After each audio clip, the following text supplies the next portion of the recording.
Amen. Amen. Amen. Amen. Ngathi ithetha uthina la ngathi phethe. Amen. Amen.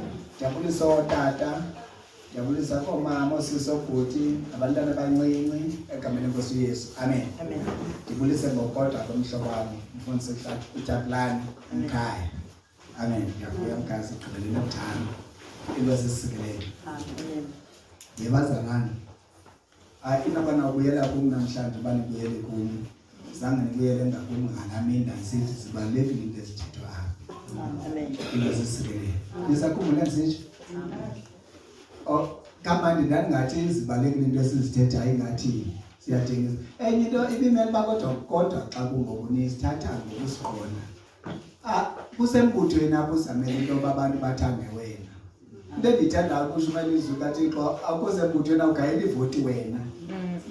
Hayi futhi noThixo akafuna ivoti yethu, ufuna simgolwe qha. Into sisikelele. Make sizamkeleni ezi zinto bethuna. Yazi wakwathi umoya ingcwele kum kwenye game ethetha ngelizwi lomuntu, thambelani inyaniso. Amen. Make siyithambeleni inyaniso. Ngoba ukuthambela kwakhe ke umuntu inyaniso kuzawunceda yena lo wenzani uyithambelayo. Into sisikelele. Awuzuthambela inyaniso bakuncedakale mina. Siyafumana nje? Ubani nobani apha kuthi uthambele inyaniso ukuba kuncedakale yena. Futhi ke ndiyathanda zonke into zithethwa apha zidingi noba bethuna umuntu abesathe ngokubhekiselele kuzo zicacile. Into sisikelele. Ndingaske ndiphawule nje kancinci malunga nelaphupha likaThixo izindlu eziklinwayo. Ndithi ngandlela thile ingayi-confirmation leya yalanto ibithethwa ubana uThixo ujongise ukubana asidlulise kuzo zonke izinto zikade ziyimiqondo kuthi. Ngiyithande kakhulu kayifika kulaa ndawo ethi izindlu zabantu lezininzi izindlu, indlu nganye inomntu wayo endimdaka umntu wayo yena nguye ochazayo uba kutheni kunje. Into ndiyithande kakhulu ke le ndawo ithi lo uzana abantu baklinayo akana problem naloo nto babekutheni. Laa nto ithi akana problem akakhangeleki ehard yena uwilling qha uba mabakline abantu. Laa nto ithetha ukuba uThixo uyafuna ukusinceda. uThixo akana problem nathi uyena ufuna ukusinceda. Size kulaa mbuzo kaDlamini ke ngokuba umbuzo okhoyo ke ngokubana thina siyakufuna na ukunceda. Into sisikelele. Ndiyithande ke ngalaa ndawo ithi abantu umntu ngokwakhe beyitsho ngokwakhe le nto ibangela uba kubeji. Ngelithi ke ngoku kum ingabe nabantu bayakufuna ukuncedwa ngoba bayabona uba ikhona ingxaki and nezi ngxaki bayazikhomba uba nantsi le nto ebunyanisweni ke hlobo zenkosi. Xa uza kuye umntu nomntu akukho mntu ungayaziyo uba kutheni kulo hlobo kululo nje kuye. Ngabe uyaxoka ngoba kukho le nto apha kuthi singabantu esisazela. Isazela mntu kaTyabulani ndisithanda kule nto okubana uyabona uba bendihamba noThixo kakuhle sekusuka izinto zingahambi kakuhle.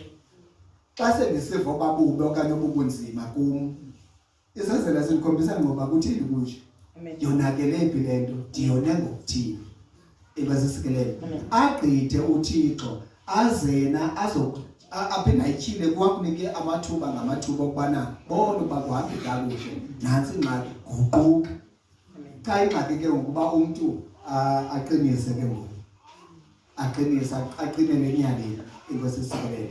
Make sizikhululeni inhliziyo zethu sithambe sivumele uThixo yenzeke le nto. Khona ebunyanisweni ke hlobo zenkosi wonke umntu uyathanda uba uThixo enze into ngayo. And sonke uyathanda umuntu ubana asindiswe. Abantu ke bangarhalela into yoba ngase uThixo enze into ngam njengobani noba ngubani kongakubona esisibonelo kuwe kodwa awufuni wena usetyenzwa. Nantso ingxaki. uThixo akana problem nje. Banyanzela abazalwane bathi wonke umuntu okanye umzalwane onantsi kunokwanele wonke umuntu akuThixo unenjongo ethile. Ikhona ke common yobasisindiswe. Amen. Iyaqaphela. but ke ukukho lento special iza kwenziwa nguwe. Ingasisikelele. Yabona ngoku like umzekelo njengoba kuvuswa lwandile ufuna babe bekhona abantu ebekujonga uba benze laa nto iza kwenziwa ngulwandile but abazi-aveyila ngokungafuni ukusuka ukutshintshwa. And ndiyithande kakhulu ke mna ningabokoyika ndikamba nabantu kufuneka bevelile apha emva kwethu andisiboni nesizathu uba ndifikuloyike mna ngoba ihleli intlungu yethu le ubana siyaguga ngoku siyakhula ngoku sifuna uva izingqi apha emva kwethu ubana sizayishiya iqhubeka xa kufika ixesha loba sigqithe yaqaphela. Ingazisikele into zimbini esizilindileyo kaloku ngokuthini ufika uYesu sihambe sonke okanye singxamele ugqitha ke ngoba niyibona le mizimba ingathi ingxamele ugqitho. So ukuba siyagqitha ke masigqithe thina sishiye ke i-United States ise-United States isakwazi umsindo sayo. Ingazisikele kungekho change ndawe kungekho change in terms of ubuyumva ubekhona i-change ikhona kukhuphuka umgangatho. Ingazisikele ndicela sityhile iBhayibhile zethu kuncwadi kaTimoteyu 2 chapter 3.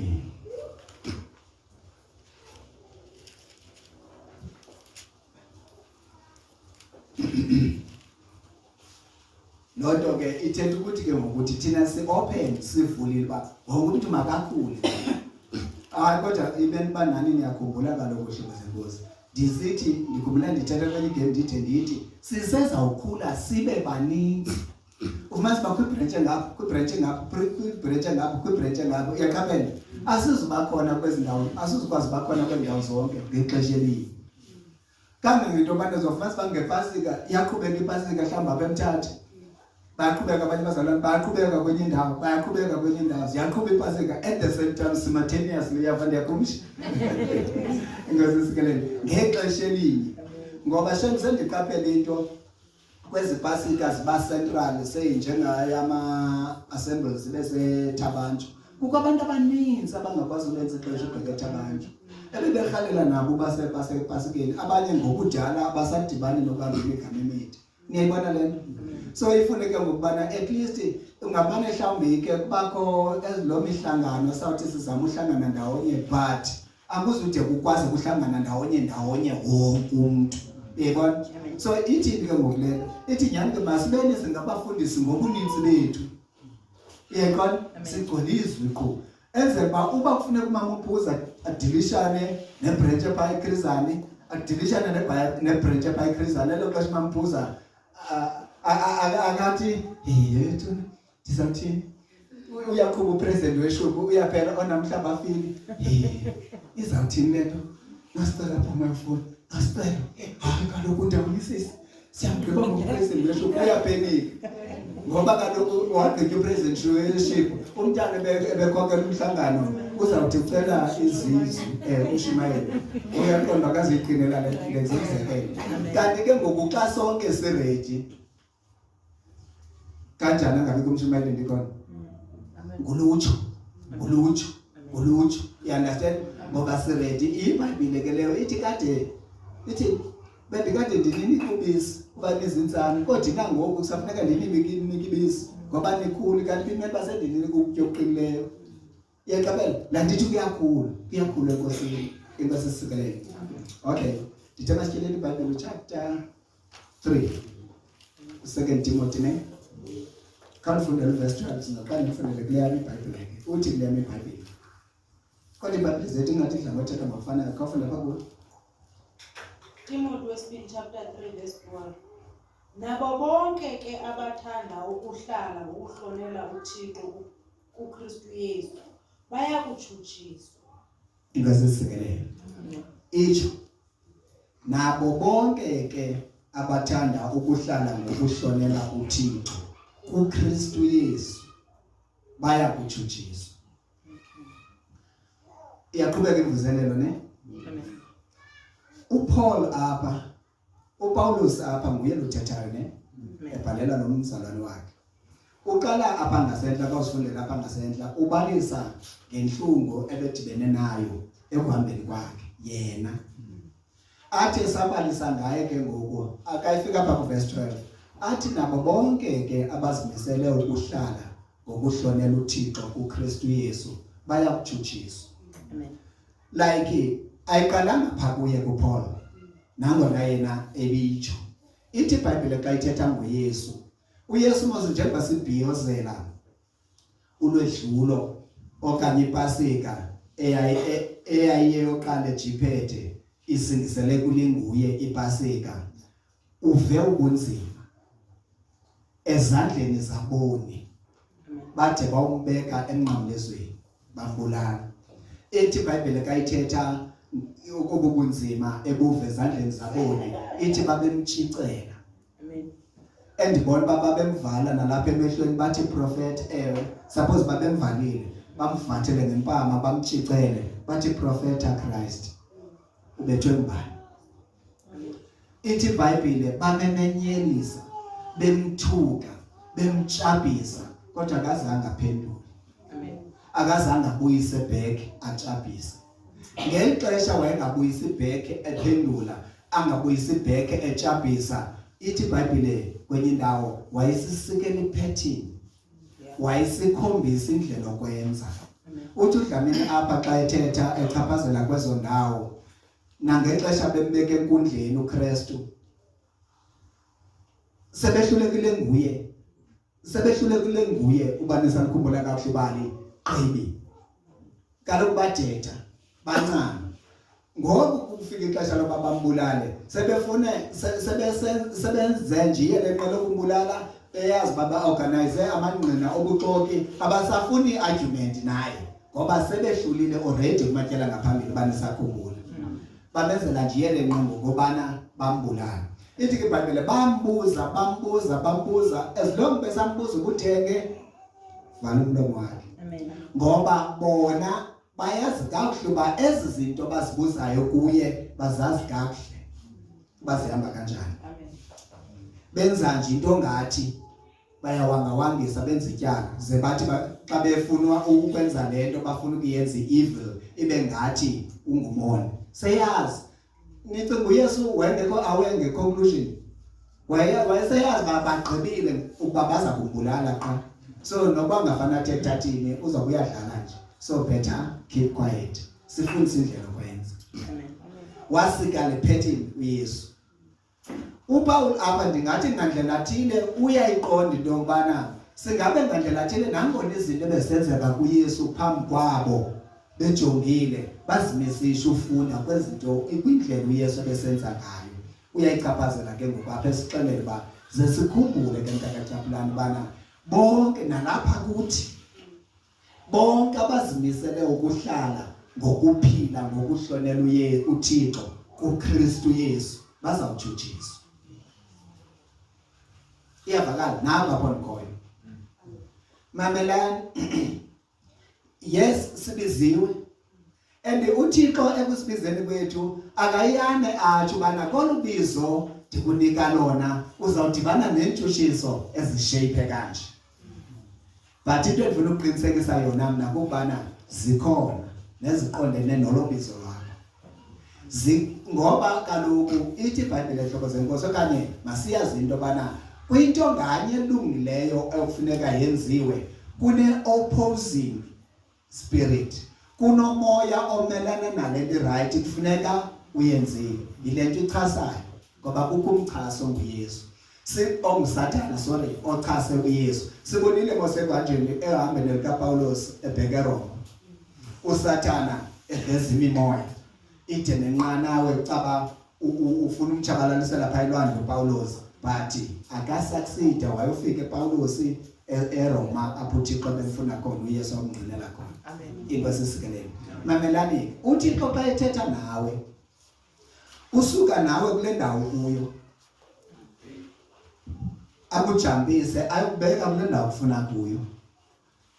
Ayeke iprocess phakathi. Uba uzaba unesicwangciso sokuba akwenza umvangeli uvangele uthi ungumvangeli. Amen. Ungumfundisi. Angathi ubana sizawuhamba kanjani ngesayenza kanjani lento ayeke izawuzi unpackele sesihamba. Angathi kuzawudibana nantoni. lithiwa ndim ke sinonganaki ubana singakhathali ubana sizisokolisa uba izakwenza kanjani le nto zawudibana nentoni. Don't stress, uThixo uza kukulungisa. Kokukulungisa kwakhe akazumane sithi uze uthi ke kakuthe uzawufundisa xa uba ithini indlela ophila. Uba uthi umzekelo kholosa ngam ngenhliziyo yam yonke ungangciyami okwakho ukuqonda bamba loo nto. Ubukholose ngoThixo ke ngenhliziyo yakho yonke wangangciyami kokwakho ukuqonda ugqibile. Yile nto ayifunayo kuwe because yonke into izakwenzeka kakuhle. Nditsho le training uThixo akunika yona ukunika according to le ndlela uzawusebenza ngayo uba u-understand. Ingxaki ke ngoku kuthi kukubana ungathathi yonke le nto uyinikwayo. Nantsi ingxaki. Bonke abantu abafeyilayo emabizweni wabo bathi bachana kukubana bangathi yonke le nto uThixo abanika yona bayithathe bafake engxoweni. Abe selective kwasekuphulaphuleni. Ingasisikelela athathe ezithile angathathe ezithile. Yiba ngumuntu othatha konke. Ngoba kokuthatha kwakho konke uThixo uzawukhupha yena lo muntu ke ngokwajonga uba kuphumela apha kuwe. Uzaziphumela lo muntu akazusetyenzwa nguwe. Ingasisikelela. Into abangoba uthathe konke ke, in fact ukuthatha kwakho konke kukuncede ukuthi ke noba sekufika le ntshutshiso ifika nangaluphi uhlobo, nditsho ungadibana ne-challenge, ne? Into ethile eyi-challenge ebomini bakho, wena ikutsho, uba ungumuntu ogcwelela ilizwi likaThixo, awufiki kulaa ndawo ethi ndaphelelwa ngamadolo, hayi ndaqonda uba kuphelile ngam, ndibona uba nangoku ndisaphila. Hayi. Ikhona le nto ungakhange, ikhona le nto iphucukileyo okanye iphucukileyo along the line. Ingasisikelele. Ngoba so uthi ka ujongile ubona uba akubonakali kukuhle, but xa ubambelele elizwini likaThixo uba nalanto inethemba kungaphakathi lakho. Angaphela andiwava namandla. Mna ndagqibela abazalwane ukuphelwa ngamandla ndiva uba ndityhafile spiritually. Ngokuya ndandisengbi-athalala ekusindisweni. Ndathi ndingakususa ukugqwetheka ndizixelele uba usukela dlamini ndagqiba entliziyweni yam uba mamela ndagqiba ngoba kuthini kwathi entliziyweni yam ukuba usana ndawo ezikhethayo apha elizweni ube nendawo ethi azikufanelanga wena soze usindiswe. Ngaphandle kokulithobele lonke ilizwi likaThixo njengoba lisitsho soze usindiswe. Ngakho kaloku uba kunjalo kaloku kuthetha ukuthi andisindiswanga mos. So into ezanginceda ke ngokwapha inye ndathatha isigqibo ngelo xesha lo mini sasenkonzweni ethu alikhulu esikoleni. Futhi ndayitsho bazalwane ndaye ngaphambili ndathi bazalwane kuthi enhliziyweni yam ndiyenzela into yoba ke bazalwane ngoba ndiyayazi uba njengoba ndizixelela ngoku uba yonke into endiyivayo izwini likaThixo ndizawuyenza ndizawutshintsha. Ndiyenzela uba ningathi ndinifihlela uba yintoni enditshintshileyo endincedileyo ngabanje niqabuke sendikude singasuka sonke uba niyathanda ndizenzela uba bafuna ujoyina bangajoyina. Abanye ke balindele uba into iditsho kubo. Okay, phofu uyivile. Mamelani. Into endiyithi xa ethethileyo uThixo kum ndayithetha. Akho sidingo soba iBhayibhile kuwayiqondanise nayo. Wena awuyidingi kawuyimamela ndiyayidinga. Kangoba ndandana ndibenento ethi kudala ibitheni izithetho ndikhona. Omnye andibalisele kwikonfe beye kuyo andixelela athi bendisekonfeni ethile kungemnandi kwathethwa kwathiwa. Kanti ndiye kulaa nkonfe bendingayazi noyazi kodwa utheni ezenayo kum ndiyayidinga. Ndiyithathe ndifake epokuthini. Ndiqonda uba uyazibetha yena uba kanti njengoba ndixelela nje akayigcinanga kuyiba zayenza noba uyithetha nje yakhe. Into ezisikelele uyaqaphela. So emva koko ndaqhubeka batshintsha ubomi bam futhi batshintsha drastically into ebheka phambili. Sukela ngoko zange ndive le nto noba ndidibene nezinto endleleni ndingathi kanti ndibalisele ezinye ndike ndithi kanti ndibalise ndilile into ezisikelele. But I never felt ubana it is over. I'm done. Ndiphelile. Ndithi ngoku ndibona isimo kona ndisibone sinyekenyeke but apha enhliziyweni yam ndiva ithemba engathi akunjanga ngokuhlobo ndibona ngalo. Ingathi mna ndibone enye into. Uyayibona? Ngoba eyona nto indrivayo ke ilinga phakathi ndiyibona le ndiphela le ndiyibonayo ndiyibona le ndiyibonayo ndityhafisa but lena ndinayo apha ngaphakathi ndiyivayo indanele ukundiqhuba. Inkwesisikelele. Futhi iwagcina amajolo wam ethayithile uba ndiqhubeke ndibheke phambili. Inkwesisikelele. Mamelani ke kukho ivesi kuMateyu noba siyityhilanga nayikhumbula kuchapter 5 uverse 17. 17 noma 11, I think 11. Apho athi vuyani nigcobe nina xa bethe bathi abantu bathethe izinto ezikhohlakeleyo bexoxa ngani ngenxa yegama lam. Mamelani uqala ndayiva la verse ngisasanda ukusindiswa. Andiyazi uThixo wandinceda uba ndiqaphele nje underline la ngenxa yegama lam. Uba uyakwazeka uba ngumntu kuthethe izinto ezikhohlakeleyo. Futhi nezinto ezikhohlakeleyo zithethwa ngawe lungi aziyonyani. Iyakwazi kwenzeka loo nto. Itsho ngamanye amazwi la verse. Amen. Wena ke ngokuvuya ngoba loo nto ayenziwa ngenxa yakho, ngenxa kaKristu kuwe. Ngamanye amazwi ziza kwenziwa ezi zinto kuchaswe uKristu okuwe hayi wena. Hayi nabazalwane ndave ndayibamba apha. Emva koko whatever ethethwayo nethethekayo ngam ndibe ndiyazi uba ndiyenzanga zange ndibhodarishe. Tu ndithatha ngothi nje hayi ndiyayazi le nto ithethwayo ndiyava kuthiwa ngam but ayikho njalo. Ithethiwe le nto okuncedeka amaTeku. So lithiwa ndim ke ngoku uzawufumanisa uba kudala nathi ngokuninzi lethu siyazi la vesi andithi. Kodwa ufumanise ke ngoku into okobana nangu umntu akhathazekile uhletyiwe. Nangu umntu akhathazekile kuthethwa into embi ngaye kuxoxwa. Kutheni ngam? Ayiqali futhi kwenzeka le nto ngam. Kuke kwenza le nto. Ubani ngowesine lona uthandeka. Kwakuqala ubani? Kwaqala ubani? Kutheni mna? Kanti mna ndingumntu onjani? You understand? Ufuna sithi ungumntu onjani ke? Senthi uba naxa ubuza umbuzo kuyafuneka into okokubana mosotishana esikoleni sisilungu yamngqinela. Xa bebuza umbuzo banempendulo. Senthi uba wena ulinde njani? Senthi uba ndiyakulalithi ke ngoku ufuna wena utrithwa ngeyaphi indlela apha eKristwini. Awungeni kule verse ethi bonke abazimisela ukuphila ngokuhlonela uThixo ngoKristu Yesu bamele baze bathutshiswe.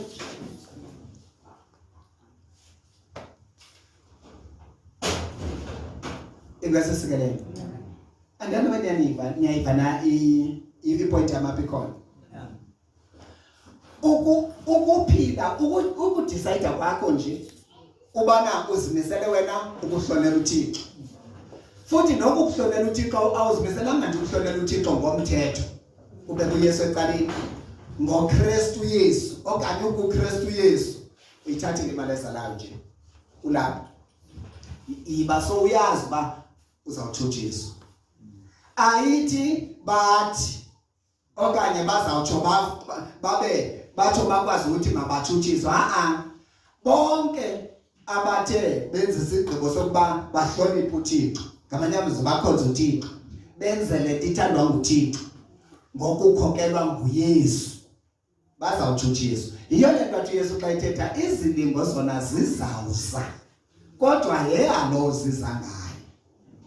Ngamanye amazwi izilingo kufuneka inoba silibale uba zizawuza. Zizawuza.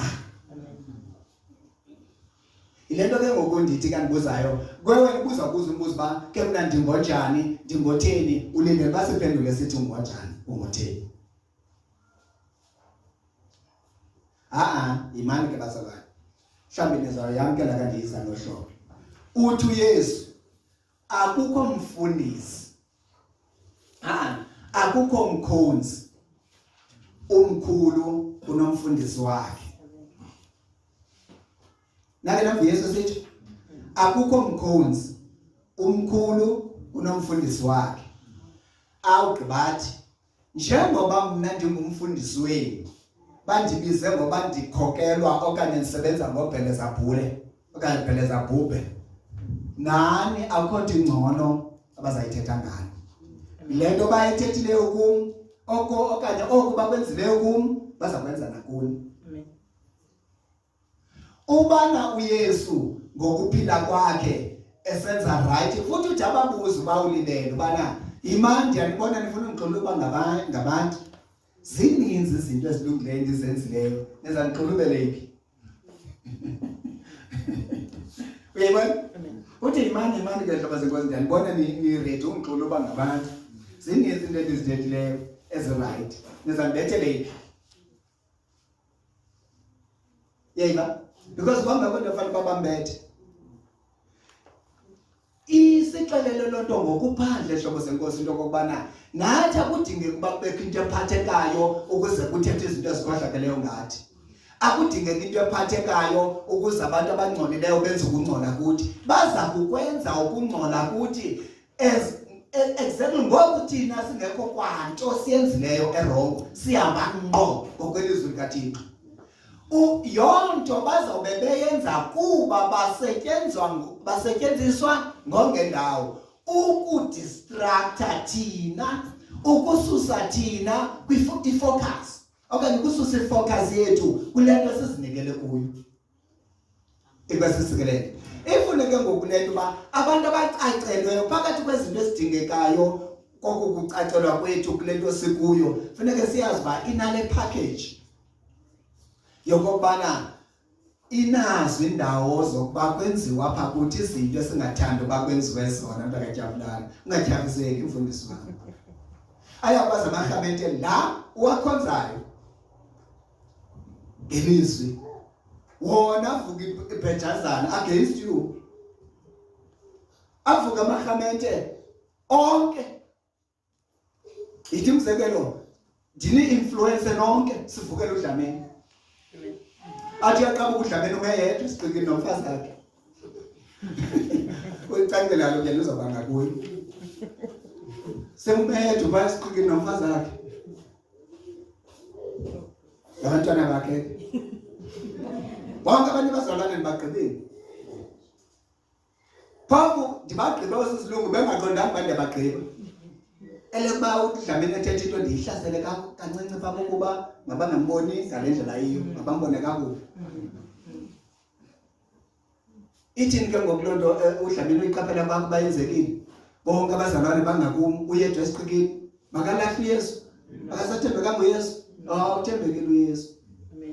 Uthembekile uYesu ngoku sevukelwe ithonga yakhe esekhosi elithi kayithethe ime ngaphambi kwabazalwane soze ndohlukane noJames. Sathana andingene. Ikwesisikelele.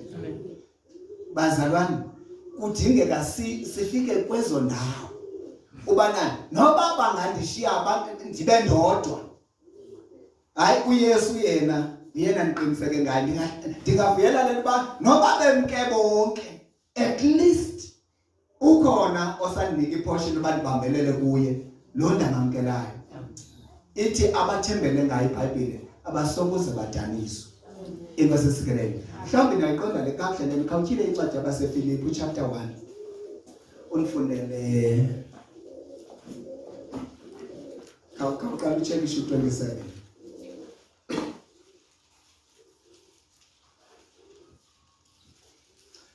Ngoku sisayapha apho kwincwadi yendumiso kwivesi ethi musukuzivutisa ngabenzi bobubi. Wakayivesi ethi musa ukuzivutisa ngabenzi bobubi. Yeka. Enye ivesi ithi musa ukubuyisa ububi ngobubi nakubani. Yebona? Ngoba kaloku unolwazi. AmaFilipi 20 chapter 1:27 kafuna 27 ngikuye. Verse 27. Yes. Kodwa ke ukuhlala kwenu. Imakafunda lingezansi 28. Verse 28. Ningothuswa nantwenini. Mamela. Abaxhasayo. Mamela ningathini? Nani nakwinto ezingathi? Ngamanye amazwi ningothusa kayifuni ningathusa nentoni? Ningothuswa nayenye into. Ningothuswa nantwenini. Ifuna ke ngoku nifuneka sikhumbule kaloku hlobo zenkosi into okubana kuthiwa kulesiXhoseni uzafuna siba lo mntu wayegayida wayengalibambi kakuhle igama lesiXhosa. So ufuna uyibeke ngoku ngale ndlela ithi ivakala apha kuwe. Futhi enye into endicela ke siyiqapheleni. Ndiqaphela kakhulu bendiyana ndiqaphele wena nangoku saqhubekayo bathi Ndiyana ndiyikhumbula ndiyibamba kakuhle ke ngokumane ndimamela ezi recordings. Ufumanisa into yoba xa efunda umlesi ufunda khokhaya iphethe i-meaning ingabiyiyo nansi. Abaqalekiswa abo ngakhumbula incwadi yeNdumiso ne abaqalekiswa abo ngoko nangoko ilahlile iminingi kanti laa nto ithi abaqalekiswa abo. You understand? Now ke ndiyicinga ngohlobo ke ngoku apho ndiapproacha khona uyazifundela wena iBhayibhile upha kuwe endlini yakho ivele ingabi naminingi uphethe kozelisa ke ngoku beke wawafunda amagama wayigqela isentence kodwa ayithethi into phinde ubuye uzawuthi uyibambe. Uyayibona? Nisayikhumbula loo ndawo yayisithi kayiqhubeka abaqalekiswa abo. Ukhona ngayikhumbula njani society iqhuyi bethini. Allah. Ndumiso 119. Abaqalekiswa abo balahlekeneyo nomthetho wakho. Ayizoba right ni. Masithembe ngalahlithe. Ngazisikelele. Andiyazi ngoba ngathini ngaba ndiyanhlukumeza nakazithi yathini ingcaciso. Abaqalekiswa abo balahlekeneyo nomthetho wakho. Ngabapha abo. Ithi lento ngamanye amazwi. Baqalekisiwe abo balahlekeneyo nomthetho wakho. Ngophi lo mthetho wakho balahlekene nawo babe sebeqalekiswa. Balahlekene uthini? Balahlekene nomthetho kaThixo obutheze bangaphakami. Bathi ngoba belahlekene nomthetho kaThixo kubayalelo baze bangaphakami ngoba impakamo yandulela isiwo. Isiqalekiso sokuphakama esisisiwo sabafikela ngoba bavukelene nomthetho kaThixo. Kanimini hlobo zami. Ishinyelwa apha into ne uye uzimamelele i-recording uyiphinda phinda ngoku uyiphinda lelo mbuzo ilibala ndithi iphinda lele kaloku uba uyigcine xa kukhona into echaphazelayo usuke uyithethe njengoba nami bengayazi bazayithetha ngoku kodwa ndayithetha ingosisikelele iyayiqaphela so mayikwazi udibana kanjalo mamela ke kaphinde ufunde verse 28 Ningothuswa nantwenini ngabo bachasayo into ke leyo engumbonakaliso wentshabalalo okunene kubo. Mamelane ithi ningothuswa nayenye into nantweninye ngamanye amazwi ningathuswa nayenye into ngabo bachasayo. Ngamanye amazwi noba umuntu uyachasa mawungethuswa kwanto ukuchasa kwakhe. Yintoni ezakubangela ubungethuswa ekuchasweni kwakho ubusenza lonto? Kukuba uqiniseke ukuba lento uyenzayo ingokwelizwi likaThixo. Yeva? Indumiso ithini 119 malunga nalo ndawo? Noba abakhukhumali sebendivukela mna ndigcina ummiselo wakho. Ngoba ndithi xa ndijonga abakhukhumali ndibafumana babaya ndivukele ndijonga umthetho wakho ndisibonisa isizathu soba bandivukele ngoba le nto ndiyenzileyo yile ibhaliwe elizwini lakho. Ndisike ndikhetha ualayina nomthetho kaThixo kunoba ndiyeke le nto bendiyenza bandigxekeleyo nandijoyine bona. Kanti okokuba ngaba awubambelelanga elizwini likaThixo izawuthi sawugxekwa into oyenzayo ikothuse wothuswe kokugxekwa. Ukothuswa kwakho kukugxekwa uwela ngakubagxeki ngoba ufuna ugxekwa. Ngoku uwela ngakubagxeki umkelizweni. Le nto ke ngoku ifuna uba ndithi ukuze ungashukumiseki qiniseka uba le nto uyenza ngokwelizwi likaThixo. Ngamanye amazwi ilizwi lingakuwe liyakungqinela makagxeka umapha afuna umakona ogxekayo. Suzibhodarisha ngaloo nto. Ngamanye amazwi sukothuswa naye enye into kuye makayenze abe ile nto afuna ukuba yiyo. Futhi ungamcaphukelanga ne? Nisakhumbula? Okay, amen. Qhubeka ke. Lingothuswa nantweninye ngabo bachasayo, into ke leyo engumbonakaliso wentshabalalo okunene kubo. Mamela nothanda indawo ke ngoku. Aba bakuchasayo usenza into right. Ukuchasa kwabo kubonakalisa bona uba bangabentshabalalo. Wenza ngokwelizwi likaThixo, uhamba ngale ndlela ilizwi likhomba ngayo.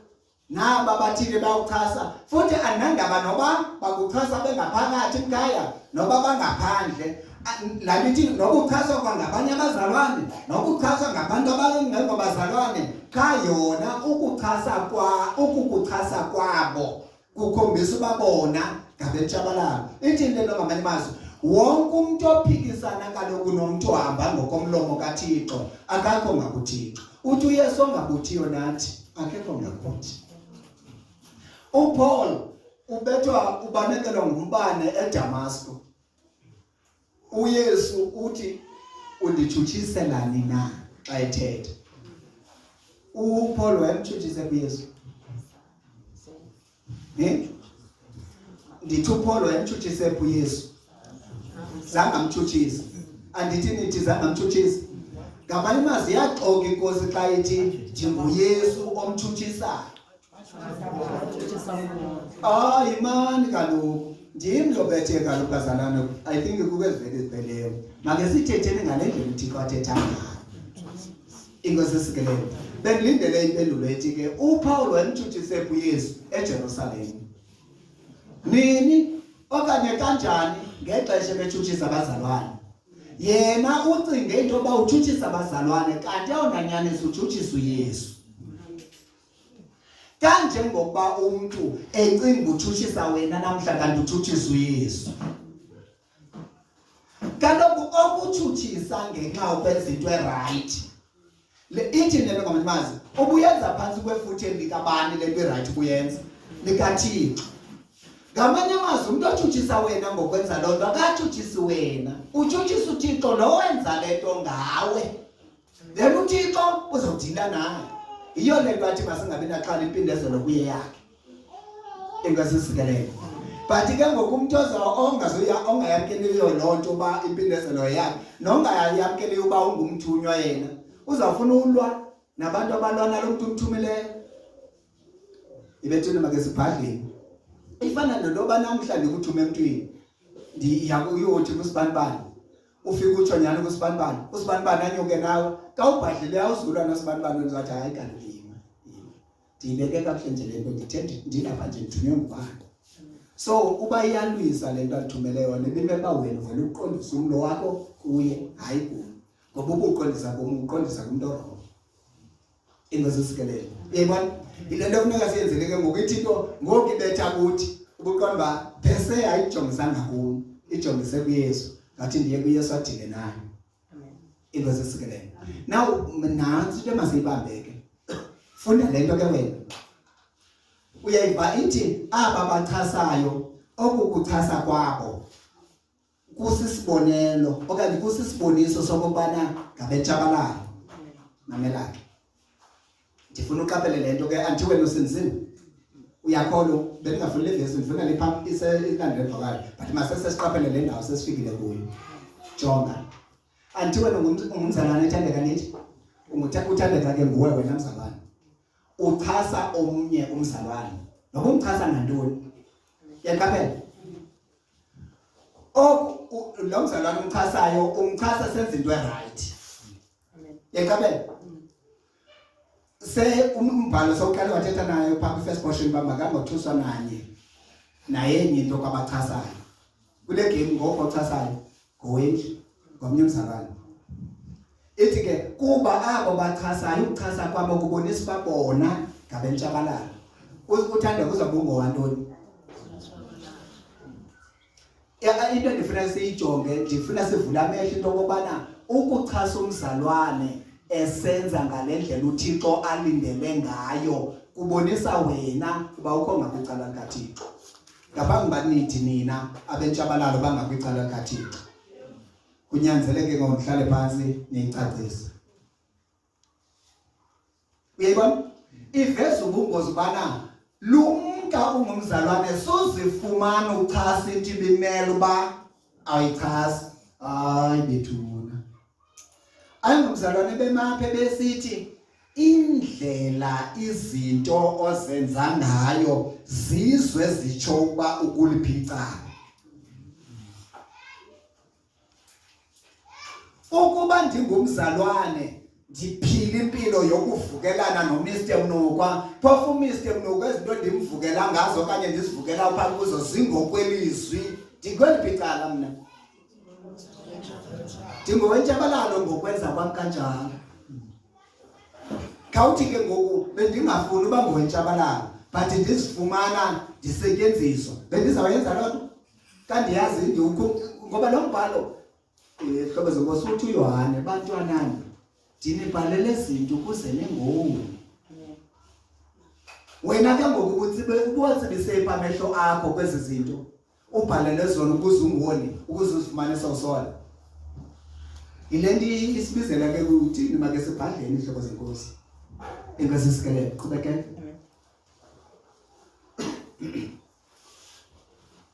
Kodwa ingumbonakalaliso wosindiso kuyo. Kubeke oko kuvela kuThixo. Mamela ndifuna siyifundele kahle lena. Niyayiva? Le ndawo ithetha ngeportion ezintathu esine kuba yonke le ivela kuThixo. Ithi la vesi sukothuswa nayenye into ngabachasi. Ukuchasa kwabo abachasi, loo nto ukuchasa kwabo ibonisa uba bona bangabentshabalala. Kodwa yona ibonisa uba wena ungosindiso. Ukuba uchaswe usenza into ibimele uyayenza, ithi loo nto uright. Yayiva? Yilaa nto ithetha phaa kule vesi kuMateyu, ithi vuyani nigcobe nina xa abantu bethetha zonke into ezixokayo nezikhohlakeleyo ngani bexoka. Ithi ke ngoku vuyani nigcobe ngoba kutheni? Kuba mkhulu umvuzo wenu emazulwini. Amen. Uvuzelwa ntoni emazulwini? Ngoba kaloku ngosindiso ngokwalelizwi. Yiyeke leyo bana kukho abakuchasayo. Ndiyeka kanjani bendichasa kungemnandanga ukuchaswa mavusana omadala kodwa banengxaki. Uthini uTimothy? Senthi bandifuna ukonete. Uthini uTimothy phambi siqale khona? Bonke abazimisele ukuphila ngokuhlonipha uThixo ngoKristu Yesu bamele ukuze bathutshiswe. No choice. It's the route we need to take. Yanifana mama boss. Okanye ufuna ndithike noma muphuza oko ngithena ngizamna ngegama noma ukuba ngakujoyina ubana uphila impilo yokoyika uThixo uhlonipha uYesu uzawuthutshisa amaphuza don't stress. Into ke ngoku that means thina yile nto uPaul uYakobi xa ethetha ngale ndawo vuyani nigcobe xa nithi nigaxeleke kwizilingo ngezilingo. Ngoba kwenzeka lento by the way ibihleli ithethiwe ibimele bake ngokuthi yes at least zade zafika bekade ndisijongile bekukudala kakade i3 months iphele. Yebona and but ke uza ngenye approach fa uYakobi yena uthi kuba kaloku izilingo ezi zisebenza ukunyamezela. Sebenza unyamezela. Unyamezelo lona lusebenza ukucikitheka. Yilaa nto ke ngoku ibetha abangacikithekanga phaa kunceda amaKorinte chapter 11. Abafuni ukubana bamkele le vesi. Nanti into balendishisa phaa uba bangacikitheki kuba abamkeli le vesi. Uthi umntu xa ufika into omtshutshisayo bathi hayi kaloku ungandenje njalo. Uyebona ke uzwabala amagama kawuthetha nayo. Yesu angamkelela ngoqhelwa.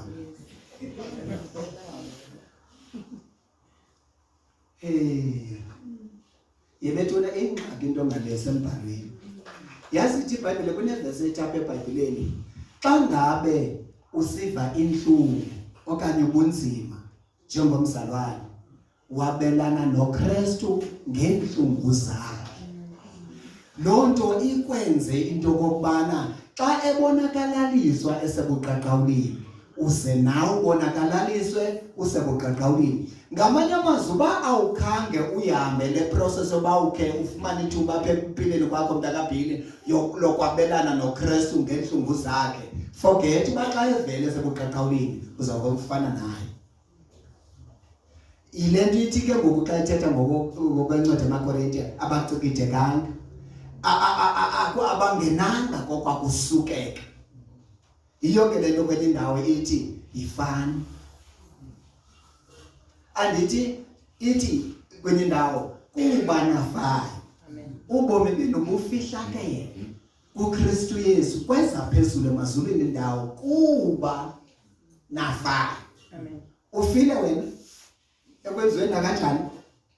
Ubufile ekwenziweni nakanjani? Lanithi ufile ukuthi ngubani wena, but ukuyeke into yenzeke ngoku ungayithandiyo uthi go through usenza le nto right bimele kuyayenza, then kulapho uvela apho ukucikideka. Mama Phosi, okokuba ngaba awugqibe enhliziyweni yakho uba ndizawuba ngulaa mntu ukwaziyo ukumelana nawo nayiphi into, sosibe ngelo mntu uThixo amfunayo. Yandini? Ungathi wena uthathe Mama Phosi ufake lapha igama. Uba awugqibe enhliziyweni yakho bana no matter what happens against me, no matter who says what to me, andizuyeka ukwenza le nto ibimele uba ndiyayenza ndive kakuhle kuThixo. Awukazi banguye lo mntu uThixo afuna yena apha kuwe. Inkosi isikelele. Now ezi vesi zizokukhuthaza wena, zomeleza wena ubabekezela le nto kufuneka ubekezele yona kuze kuphume lo mntu kufuneka yena apha kuwe. Mamela ithi iBhayibhile ehloko zenkosi, isiliva inyibilikiswe emlilweni, ithi igolide nayo yenye yazo okanye zombini. Wathi umntu hey bethuna wafika uyona elwandle wayiginya inhlanzi, bathi abantu hayi inhlanzi yaginya uyona, wathi hayi yabasalana amen haleluya, yabamkhupha esikhepheni esikitshanini uyona, wathi angangena emanzini wafika waginya inhlanzi enkulu, uthi hayi inhlanzi yaginya uyona, wathi hayi ayibhalapha ndithetha kwa bathi haleluya. Kwacaba ke ngoba somphoselwayo kuyaginya uyona uginya inhlanzi yaginya.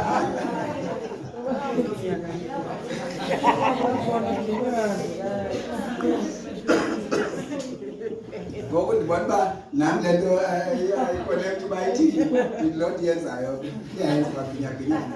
Inkosi isikelele ngoba mamelaka apho ndiza khona yibambe le nto. Into ezawukhupha umntu osukekileyo kuwe kukuba kwenziwe laa nto ithi wena uhamba ngokwelizwi likaThixo ne. Ngokwenza ngokwelizwi likaThixo afika umntu akuhlasele ngokungathi wenze lona hlazo. Into yakho jika ujonge emthethweni, lithini ilizwi likaThixo malunga nale nto yenzileyo? Hayi lingakuwe, wenze exactly into ibimele uyayenza. Oh, undihlaselela ntoni ke?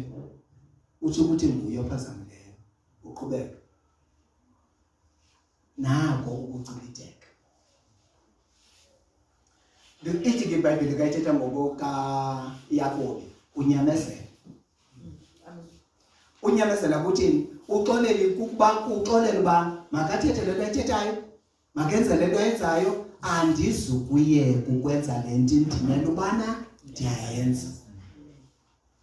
Ayithetha athule, ayenza adayeke, awuyeki ukwenza le nto ibimele uba uyayenza. Ngaphaya koko awunguye laa mntu ubunguye phambi kobenze laa nto uqhubeka usenza. Ngaphaya ukangcono, you gain better confidence. Ngoku uthi ngoba into ebangela ubugeyine uzive ugeyine better confidence, kwingaphakathi lakho uziva uhlaziyekile ukhona batyeni incedile le nto ngajiki phaa xa bendigxekwa ndaziva ndikhaphukhaphu kakhulu ngamanye amazwi uthi uThixo keep on ithini iBhayibhile ithi iBhayibhile uThixo ntsuku zonke uyasingasinga emhlabeni efuna abo bahliziyo zendeleyo kuye ukuze azomelezele bona. Ifana nento ba kukho umuntu ebezokwefuna ukuba yenza ibride ungayenzi emva koko vele bengathi ukhona into eyinxitywayo sikhona into eyinxitywayo intoni ukuthi ayinxitywa nje kungoba wegqiba kwehlula into esisikelele kuthiwa well done. Then ngelo xesha ngaxesha ke kuphuma umuntu ozawuhamba hambe kaloku sidlule yakhe mamela ulandile akacingi ukuba uyabona ngoku ngaba ndiyamhlota ngokuba ndithi esinqwabeni iyalandile ukuthi ungumvangeli imepha sawukundiva matyele kaninzi ndithetha kanjani naba ngaba athi bangajonga amadoda amakhulu athi hayi ke kaloku bazalwane haleluya hayi kakubi ngomoya wecala kufuneka siphileni ngale ndlela ilizwi likaThixo siziyeke ezi zinto ilizwi likaThixo lingazifuniyo angasibizi ngamagama bezomhlakulo ngoba umhlakulo ungathi into osebenza kade zininzi izinto zosebenza kade kwixesha ke ngoku kufuneka aqonde ngqo kuba kurongo ukwenza into ethile ilizwe endaweni ethile lithi sitsiba ndawoni thina kulo awugqiba amadoda amakhulu wajonge kanje sitsiba ndawoni thina ndiyavuma singabefundisi singobhishophu singobani sitsiba ndawoni kwelalizwi lithi xa sitsiba ke ngolo hlobo sitsiba ngalo sizawafundisa kanjani amarhamente uba kurongo ukwenza laa nto xa isenziwa kwasithi ndimjonge kanje agoba amehlo ajonge phantsi ngoba ngoku andithetha ukuthi saselwe nina sizama ukwenza birthday yam kwesisikelele uba umdala kangakanani akhona kwasasa uzange ubhaliswa peya kwa-Home Affairs bayibhaliswa kwa-Home Affairs into esisikwasasa yekona ngoku uthethwa inyani into ezawumenza aphume nje kukubana naye uzadibana nezinto mfana phakathi kwezo zinto ke ndingakuxelela nje enye sendiyazi ucinga bungomadala wena so iyaphazamisa laa nto ithethwe phane iyaphazamisa usocinga bumbani sibadala landile kufuneka ubale kawuthethayo kwavela xesha khambe udelele uthetha nje uba bazali bam ibimele uba noko kaloku into elohlobo asiyenzi ngohlobo netlethana bayilibala mama bayilibala mama bami bayalibala ke namdlela haleluya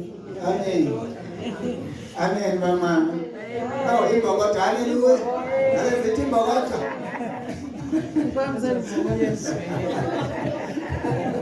kwesisikelele kaloku zima ndingafuna uthetha ngodibhora haleluya bakuvukela bahleki nabahlekisi bona babuya kamva bazobuya bajoyina xa ke funeka uphole phoba uyazi uba hayi mama usikwa nje inimba sikwa inimba mama izakwehla kuthi yehla izakwehla inimba wena azenyanini uyawuphinda umbone ke ngoku sekuncoma kwayena apha ngaphandle uqondeke uzile ndiyabulela Thixo into esisikelele qhubeka ufuna kuvela kuThixo ngawuphinde ukuyifunda yonke ke siyibambe kakuhle verse 28 khayimamele kakuhle ningothuswa nantwenini ngabo bachasayo ngamanye amazwi ngokumamsula akho mntu sawuke sidibane naye lila uba yabona le nto kuthethwe ngam into endingayenzanga hayi akunandaba noba ithethwe ngubani futhi don't worry noba ivele kanjani seyivelile don't worry ngovela kwayo ngoba in fact ukwazi uba le nto irongo ize ngabani kuza kuncedisa ngaphi kuzayenza wesi ngoba kuza kwenzela ilist yabantu uma ubajonge ngamanye amehlo yaqabela into masijonge ithi iBhayibhile jonga nje le nto injengoba ithetho hayi iyaxoka uthi umphanda wegqithe uvuye uGcobe mkhulu umvuzo wakhe emazulwini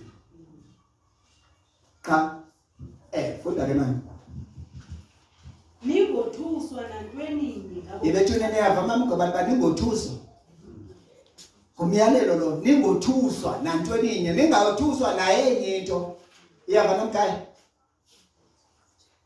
ithi Bhayibheli ningothuswa nayenye into ningothuswa ningothuki nayenye into ngabaphi ngabo bachasayo jonga nje wena umthetho kwakhe uyachasa ukuchasa into oyazi kahle uba ibimele kuyayenza udlala ngamandla udlala ngantoni futhi udlala ngantoni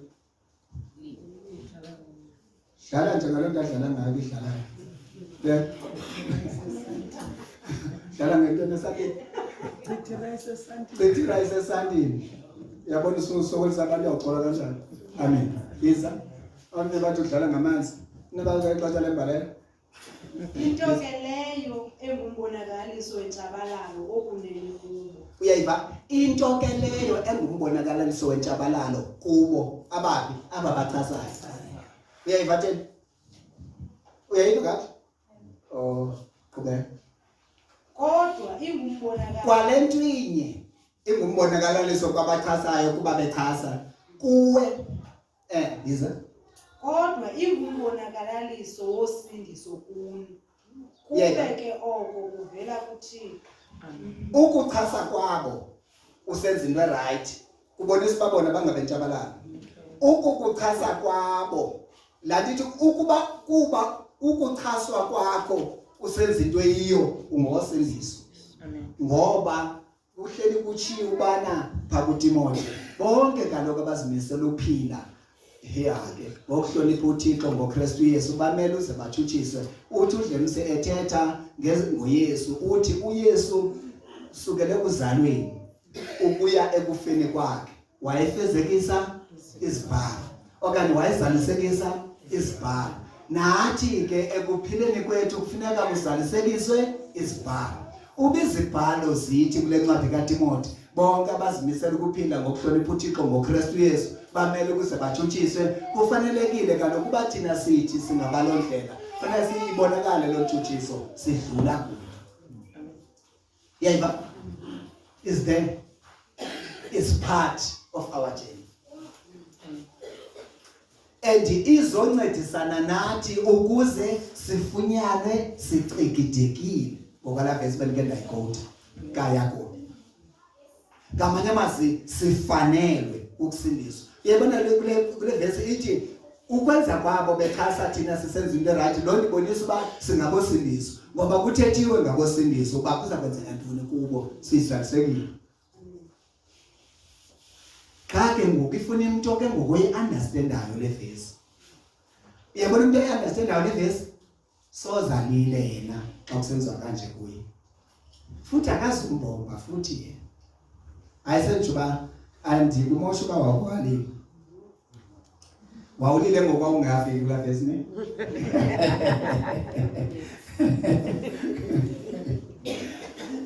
kukuwe kuba usezawulila in terms of kaloku abantu banezizathu zingezizathu zonke lo mnyaka ethi bethu naqala ndini kwendilile na hayi ndifaneleke ndilile ngosevumene sizathu angalila umntu source good ingasisikele endenye into endiyithandayo kwindumiso mani ithi la kutyhile ilizwi likaThixo kutsho ukuthi qwenge andizuya ke kuthini besiyive loo nto ku-17 days kodwa andizuya ke kuthini nguJanuwari nguFebruwari nguMatshi sikwe-April ngoku kukho abantu kodwa kungekathi qwenge uba balixabise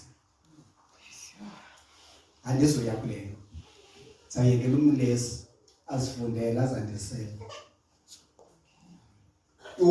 lanto mezo ethi mkhaya ilizwi lakho lingumphangalala omkhulu lisenza isiphelo sicace kwasekuqaleni awugqiba loo nto lo mntu nololwazi atyhafe ukuya kulo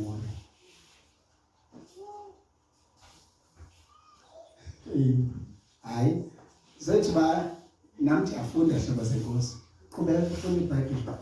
Afunde le verse ngezantsi ke ngoku. Verse 29. Verse 29. Ngokuba nababalwa. Kanimene ke kaniqaphele le nto ke ngoku.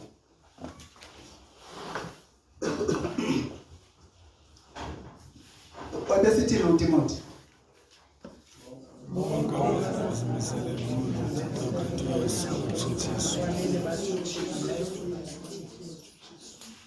Thetha wethu namhla besithi uTimothy. Wena unebhesi kaloku. Hayi mthethe. Besithi bonke abazimisele ukuhlonela uThixo ngaye uKristu Yesu bamele ukuze bathutshiswe. Funda ke. Dibanisa wena. Funda ke le ndawo. Nabo ke abathanda ukuhlala ngokuhlonela uThixo uKristu Yesu. Andifuni loo nto kaloku into zoyithethile. Okanye uyayithanda kuyifundi. Qalela sasuqalela enza ungaphidise khona mamugobana abantu abadala. Funeka kaloku ungafumani ukhomba apho.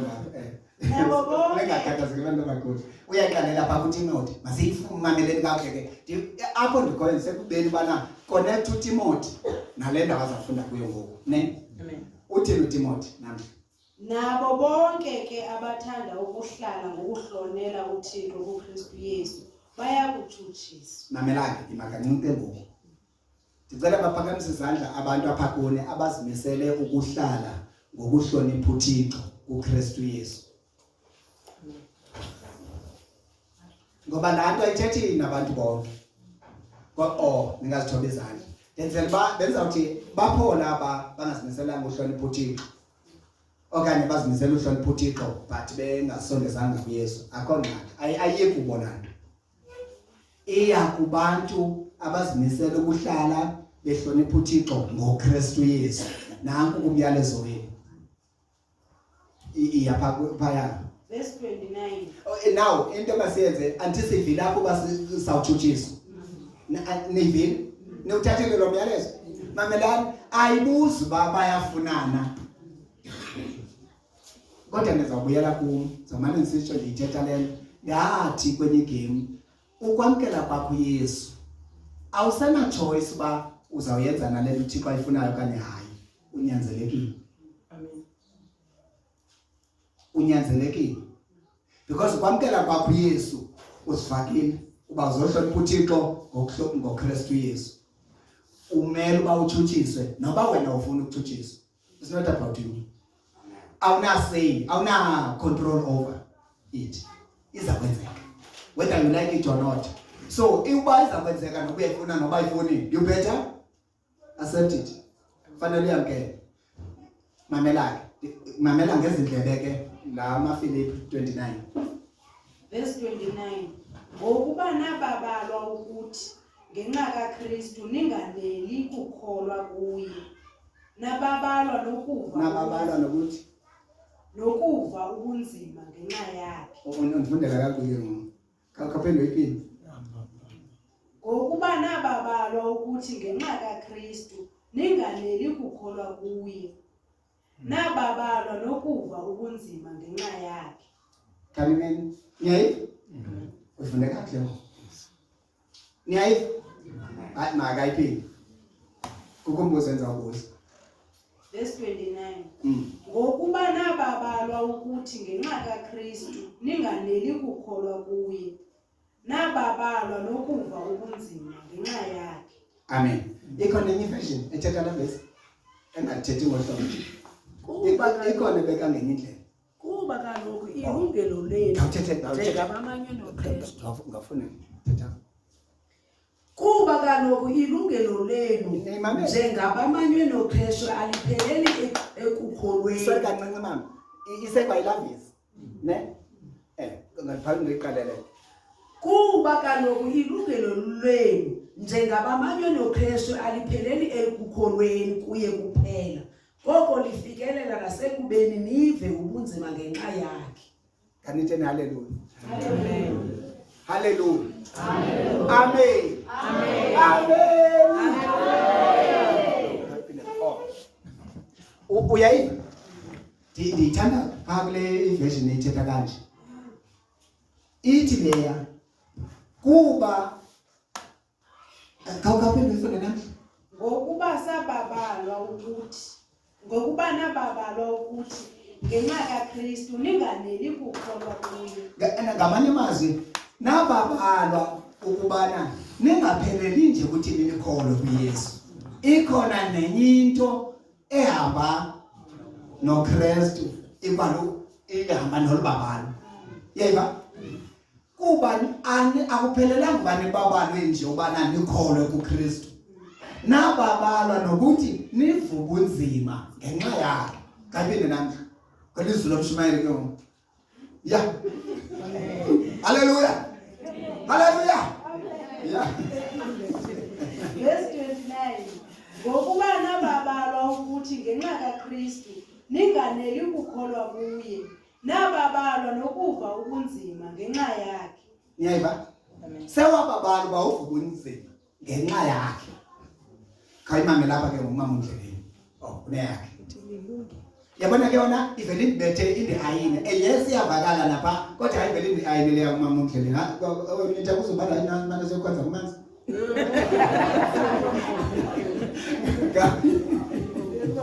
Ingathi baziva cacile into yakumanzi. Mamelani usakhumbula mama uNdleleni sithi umfana kumpinga wasebenza iBhayibheli bunje. Ndithi hayi lethuna leBhayibheli lena kapinga kodwa ngandibe nayo izaliphucula usindiso lwami. Yaliphucula nangoku. Iya ndiyayithanda la Bhayibheli. Kuba kaloku ilungelo lenu njengabamanywe noKristu alipheleli ekukholweni kuye kuphela. Koko lifikelela nasekubeni nive ubunzima ngenxa yakhe. Amen. Amen. Amen maphuzu. Amen. Amen. Kuthi iBhayibheli akuzitaba ubuciko kule game. Kuba kaloku ilungelo lethu njengabamanywe noKristu. Ngamanye amazwi kunamalungelo abantu abamanywe noKristu. Phakathi kwalo malungelo ukuba sikholwe kuye. Amen. Futhi akupheleli apho basikholwe kuye. Futhi sibabala ukuba sivuka unzima ngenxa yakhe. Kuzathini kungezi? uThixo bona kude wayazi yonke lento biza kwenzeka ngohlobo.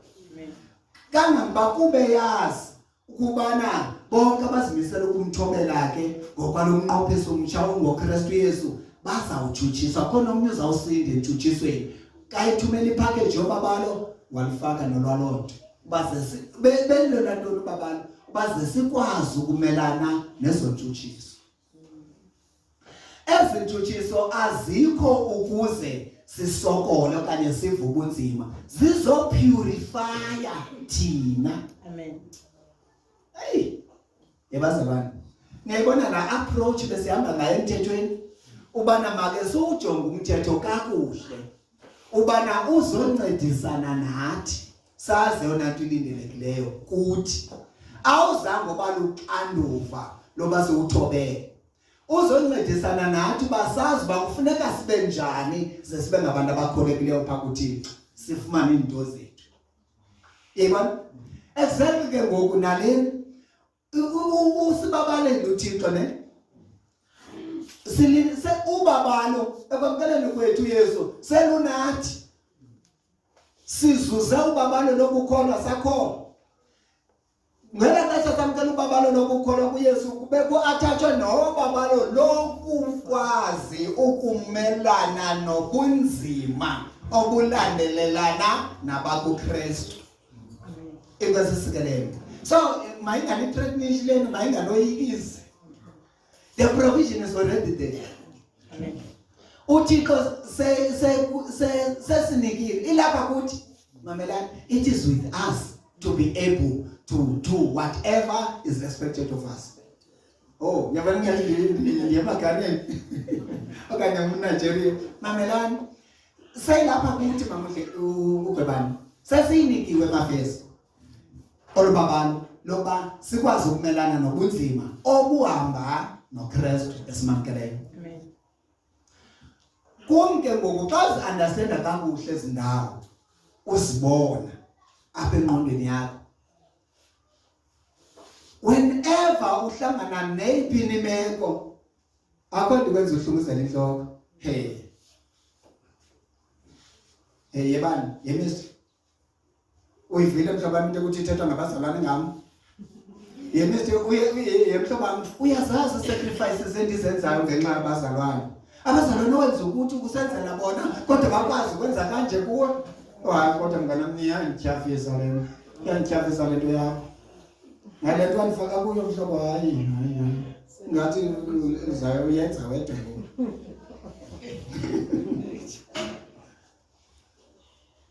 Into ngxaki ayona lenzekileyo. Ndim and understand uba ingantoni lento ndikuyo. Nanso xa ingxaki. Once nda understand uba ingantoni yonke lento ndikuyo eyenzekayo ndithatha ndithi okay kwenza le kanje ngoku fine. Umbhalo uthi andanelanga nje abantu babalo bandikhole kuKristu. Ndibabalwe nokuthi ndivuke ubunzima ngenxa yakhe. So seshilo kuKristu wathi thatha idyoko yakho ufuna ukundilandela ukathatha idyoko yakhe ayithwale. Awugqiba afunde kum. Mna ndithobekile ngenhliziyo ndinobulali. Kufuneka sithobekile nathi ngenhliziyo sinobulali. Udlamini uthethe into ke apha. Ndicinga uba kusekupheleni kuka 17 days. Esithi asinantshaba thina. Nisakhumbula? Ndizibabuza uba wathi sinantoni. Zayeka. Bandihlekisa ke kwenye game ndimamele pha. Uthi andizubuza mna kulo uba ndithini andizobe ndizi-embarrass. Sakuvendiniye nje. Inkosi enisikelele. Wathi ukuthi uDlamini ke asinazintshaba thina. Cha aba bantu sithi thina zintshaba badinga thina basiba understand. Cha bazintshaba ze-system lesikuyo yabona ke uyeza ke ngoku. Andizothetha nto. Balo kwathetha namhla. Ngendumiso ngoba Mateyu lo. So Mateyu uyayeka ngokuyo. Intshaba i-system yilesikuyo. Ucha lo muntu ulwa ne-system lesikuyo akalwi nathi. Yekabela. Exactly. Makasithathe ngolo hlobo ke nakule game. Nalo uzenza umbona wena esenza ukotshaba kuwe akalochaba lwakho. Luchaba lukaKristu. Ethi lo muntu wenza lento akalochaba yena. Uchaba lungene kuye lusebenzisa yena. Ibisihleli ke isilungisile iBhayibhile kwincwadi yabase-Efesi kuba asilwi nenyama negazi. Amen. Mbona umuntu lo uSathana agibele yena cha gqitha apha kuye ubona uSathana lo wenza lento ngalomuntu. Then ke ngoku uyidrawishini line uba luphi uchaba. And no director kwakho ke ngoku iarrows zakho uzazidirector straight eluchabeni elingubani elinguSathana. Kulo muntu ubona yena xa kwakho ngokuthi wenze njani ungabuyisi ububi ngobubi ubehlula ububi ngokulungileyo umgqibile uSathana umconfusele because emveni koba lo muntu ebesenza lento kuwe uyayazi uSathana indlela alindele ukubona uyiyo. Once wangabiyo umgqibile ujike confused wonke lamsinde belindele uba ufuna ukubukela kuwe uza kwejika nawe yena.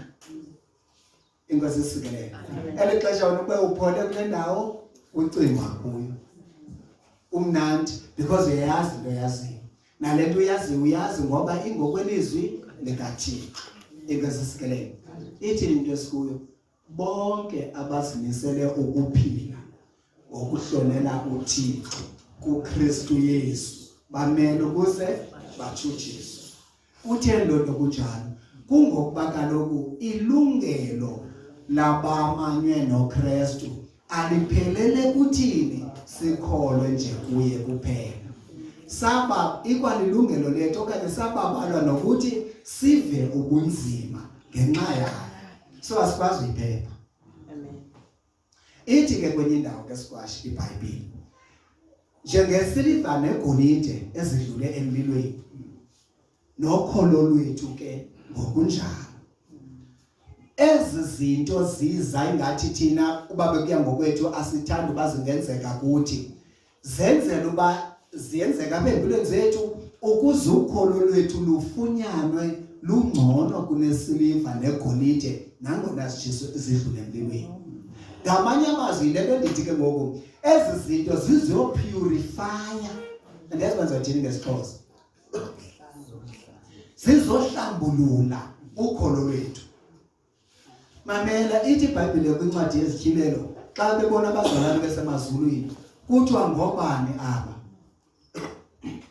Evele uba impendulo ithi andazi noba kwazi wena Nkosi, ithi aba ngababuya emhlabeni abazihlambulula abazenza mhlophe ingubo zabo ngegazi lemvana. Inkosi isikelele. So umeyise funeke yise yeqaphela nangona seseyisele vele nguKristu thina siludaba esiluphunyelelo. Ngoku kufuneka nathi ke ngosihambe koluloyiso ekulungiseni qha eyethu into ukukholwa le ithethwa nguThixo uba imele uba yenzeke ngohlobo uThixo ayifuna ngalo. Mamelani ngebazalwane ndizamyeka mhlawumbi sekwabantu yo lo mntu kusebusuku uthetha kanye usemini uthetha kanye siyifumene ntoni na nifumenanga ikhona into eniyifumene nifumenise. Okay, so mamelani ndithethe kule ndawo kukho into elimaza kakhulu usindiso ebantwini eyile umntu aphila usindiso kakuhle masithi aqale enyakeni ahambe kakuhle kwale phamba sehlambe noba phakathi konyaka ngoJuni January to June kwenzeka into ebomini bakhe kufika into emkhubekisayo acaphuke ucaphuka kwakhe enze sesixakile iskandalo latithi angayihandlish le meko njengomzalwane avelathi enza kubeka ecaleni uMathewu zadila nayo ngokwami izangibona uba ndibhinqa ngantoni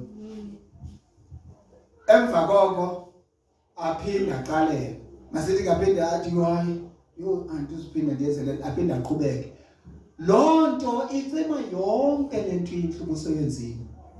Ufumanisa uba baphinde abe right July, August, September, October, November, December kuphinde kubekho into emhlukumezayo aphinde abhentshule ashawutise athukise. Uyazi into eyenzekayo endizama uyicacisa yileni abantu aba-around wena noba ngamamelwane noba zintoni bazawuyazi uba usendisiwe yena qha kukho amaxesha beke saphethuka isiciko hayi akafivlona stasha andiyazi ke nebhlona stasha ndiqala uba zithini ndiyazi ukhathetha leli thethwayo uNonkosi wathi hey ndithanda uYesu 24/7 ndale lithi 24/7 noba ithini na xa iseyandinandela. Okay mamela ke ingozi ke ngokubana athi uyasindisa uze kakuhle bench wenza unothanda ulebeke ecaleni ilizwe abantu bazawukwazi ngolohlobo bayi ngeba yena usindisiwe qha kumane kusithi endibeke kwathi ke konakele umgadi ungamcaphukisi. Mamela usindiso lwakho uba uphila kanjalo soze libe effective soze luncede umuntu. Ndiyacela siyiqaphelele kakuhle loo nto. Abantu endisebenza nabo ndithanda uyiva kakhulu kubo ke loo nto. Omnye wandothusa ke ngumfana esimane sidibane nje ngamaxesha athile ukhonze e-assemblies wathi kumanda kawini mna ndike ndimbeke ecaleni uYohane ndilungise into le yam ngohlobo lwam ndathi hawo uthina ngomlambo ndandimizi. Amen. Uthina ngoba kaloku kayithi kum unamaxesha obeka phantsi uYohane unamaxesha kangasindiswa. Mamelani ithi iBhayibhile kuthetha uYesu ngokwakhe ukuba nithe nazingisa ukuhlala emfundisweni endininikeze yona niyakube ngabafundi bami inyaniso. Ukuzingisa kukuyenza into oko ngexesha ube amane beke ecaleni uYohane uthini ngamanye amazwi usindiso ke kube kwindawo yena apha ebomini bakhe elungangeni ndawo ibona uba into ifuna yena. Mamelani ke once into yangafuni Mateyu uthetha ukuthi kukho izinto ovela uzenza into hayi ngamanye amazwi kukho amaxesha iBhayibhile ofika ibe irrelevant empilweni yakho. Mamela ke it's not that irrelevant nguye unamaxesha oba irrelevant aphambane qha ucinga ubhadlile. iBhayibhile lithi kuncwadi Ndumiso, musa ukuzibona usisilumko kwawakho amehlo. Ithi ndaweni yaloo nto yoyika uThixo ubucezele ububi okanye usuke entweni embi. Ivesi engasentla kwaleyo bulapha ngentla ithi kholosa ngoYehova ngenhliziyo yakho yonke ungaze weyame ngezakho imbono. Zimbono zakhe ezinto. Kuba akakholosanga ngoThixo ngenhliziyo yakhe yonke, imbono zakhe ke ngoku zithi take in. Ibasisikelelo. Iyavakala lento hlobo zembozo. Mamela ke suba kusenza kanti ke ngoku ulibele into kokubana okanye akayazi kulento ongayi embhalweni. Bakuthini uYesu kubasadusi xa bebuza ngovuko? Xa baphendula. Kawuze ke mfundisi, kawuze siyabona uba uyababhida abantu kuze nathi ngoku. Nangu umuntu ebengumfazi kodwa amancinci akhe esixhenxe atshambile wonke ke ngolivukweni uzoba ngabantu mfazi uzoba ngophi kwesi sixhenxe benazo phambi kobatshana. Uthi uYesu xa ephendula niyalahleka kuba ningazazi izibhalo. Ngoba ngoku sithelwe intoba bonke asanelanga nje basibabalo basikholwe kuKristu, sibabalo nokuthi sivuke ubunzima ngenxa yakhe. Ubunzima iyo nayiphi na lento kunoba kuya ngokwakho ibingayinganga kwehleli, ingayingangenzeka apha kuwe. Xa iza kwenzeka ke ngoba ikwipackage. Then ke xa ithe yafika funeka ungareact, uresponde. Yebo, ukureacta kukwenza ngokwale ndlela iza ngayo. Ngoba uzasifumana uphikisa ilizwi ubuyisa ububi ngobubi. Kanti ke ngokwena into efuneka uyenzile nje kubana yibona uba iza ngohlobo izangalo and iza rongo iyakuphazamisa iyakumosha. Lithi ilizwi malunga nemeko enje. Lithi manibohlulwa bububi manibohlula ububi ngokulungileyo uvele wenze okulungileyo. Then uyiqhubile. Emva koko ke ngoku uphuma kuwe elekuba kuvela usuku nosuku umuntu onosindiso olushumayelayo kubantu around bona.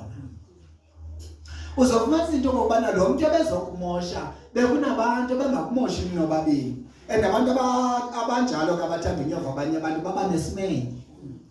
Uyofuna ukuyenza lento kule ndawo futhi nasendaweni ocinga uba uzicuthile kuyo. Afuna ukuthoba, sakhe ndimlaxaze ndimphoxe phambi kwabazalwane bakhe. Uyaqonda? Okay, afike athi uyakulaxaza ngelakhe. Ufundile mos uYesu xa ebuza into zobubhana ngalathini. Fane wathula uthula kokugeza uphakama egqithi. Mamela umuntu ebeze ezokucaphukisa wangacaphuki lapho akucaphuke belindele ubana uza kubukela kuwe buba kuye ngoko nangoko. Thule nje uphole cwaka athethe umuntu afuna ithethe, then emva koko awonangalanga ushiye kunguwe. And usindiso lakho ke ngoliyashumayela kwaba bantu babukele umuntu esenzile ezikhwele zehlela apha kuwe. Athethe unothanda wakhe wonke. Uyazi ndiyakwazi ukuthi ngoku umuntu andithukayo ndisuke ndihleke futhi ndikhona ngoku ndihleka ube ndinento enhliziyweni yam. Uyabona umuntu ofuna ukuthukelwa umuntu ayarishe lo muntu ngomthwalo. Hayi mna ndiyakwazi ubalisela umuntu mna ndithi akandibonganga ubani undibonge phofu ndithatha nenza abantu andiyazi kukhatha zethu akandibonganga ngandibonga ushiya ngasazi yisituko. Hayi umuntu angayarisha yena kafuna uthukela umuntu hayi futhi ndingamrecommenda nam. Kanti uthi ndiye ndifuna umuntu angakona andithukela ubani ndingathi ukuthinta ubani ngakuthinta ubani. Inkosi sikele ayindenzi kwanto lona. You understand? Into endiqiniseka ngayo ke emva kwayo mna kukubana le reaction or le response yam ishumele kubantwini phakathi kwabo. Yebo kaba ukhona umfana endisebenza naye phaya ekusenta uvamise ukuthi ndiye kaloku Mr. William ndifane nawe. Inenzeka ke yena ethanda ureact ufike ndimthubaza ke hayi ihla hlisa umoya siphendule ndathi siphendule konke thula. Kaloku hayi ndi-understand Mr. kaloku mna ndifane nawe. Ndithi andifuna ufane nam qha ke mna qha ukuze kungaxatyana phona. Ndathi kuwo umuntu yenyuka sunyuka wena ihla. Awukandiboni ka ndenza apha kuyo. Phofu kwandiyenza loo nto kwalapha kuyo aze kume sitapha. ndithi jonga hlisa umoya khathi nathi dingathi kwenzeke kanje nakanje mhlaba akukuba le nto andikuxelelanga kuba bendingafuna ukuxelela kwenzeke kanje nakanje kamba ndikuzamile ngexesha elithile ezama ukufonela andakuqhobhoza so naye ngiqonda ke sasesesithibana bandiyazi basisapha sadibana apha ofisini ndiyakuva ke ngoku ndithi yazibona ke ngoku xa ufanele wacaphuka uyabona ke ngoba bendicaphukile nawe besawubeka umoya emhlabeni uyayibona nje pholileyo nje ngomoya wecawe uyaqonda ikwasisikelele iyavakala lento mamelani ke hlobo zebuzo masiyazini kahle iBhayibhile i14 masiyuqambe lambhalo kaYohane ba sibhalele izinto ukuze singuye bezizaba nombuzo wakubana ingathintsha nje le verse apha kumaFilipi ikhona eziBhayibhileni zenu asetsho le ku29 verse apha chapter 1 ikhona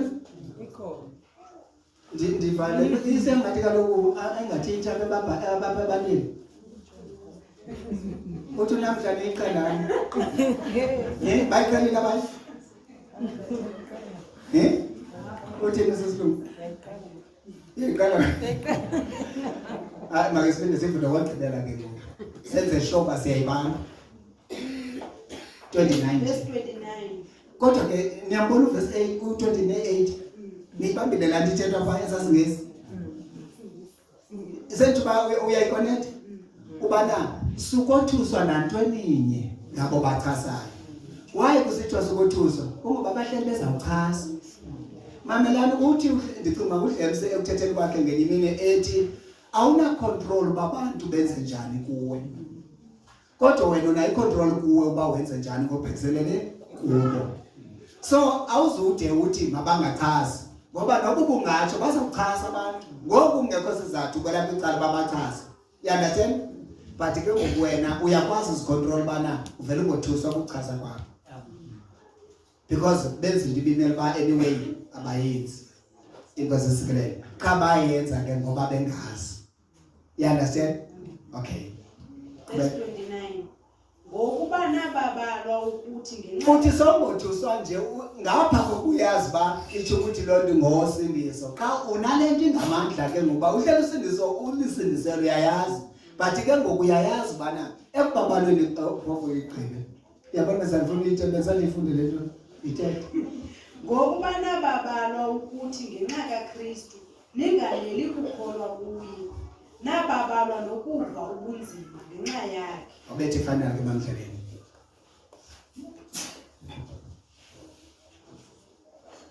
kuba kaloku ilungelo lenu njengabamanywe noKristu alipheleli ekukholweni kuye kuphela koko lifikelela nasekubeni nive ubunzima ngenxa yakhe ingazisikelele yayiba andiqhelile yona ekhaya sathana uqhelile esidinjini okamba bekuzandothusa kodwa ayiqhelana ingazisikelele ndiyibuza nje ke namba bezincuma besendikile bandake ndashelele ndisathi ndake sathi siye kwenye meeting nabantu endisebenza nabo bapha kuthi ekhona ngoku kucaba kumane kubuza izinto kule meeting sidibene ne-district hayi ndiphendule ngoku kasibuyayo umhlobo wami endigqwetha wethu khawundixelele ezinto ndingazaziyo zingakho ziphendulayo pha usazela pha khawumane undinika ii-sessions undifundise izinto zingakho zazi into endihlekisa ukuba ezinto ndiziphendula phaya angazaziyo zizinto esiqhela uziva ezimithingini uyayikona ngoku kubuza umtshelisho uba siyazazi na ndiyaphendula ke ngoba siyazazi nyani zazithethiwe kuthi ucaba uzimandazi kakuphuma imeeting iphelile yonke loo nto hayi yenzeka loo nto le gelo uba kusemeetingini ucofa ifowuni usefowunini ixesha elininzi udlala uWhatsApp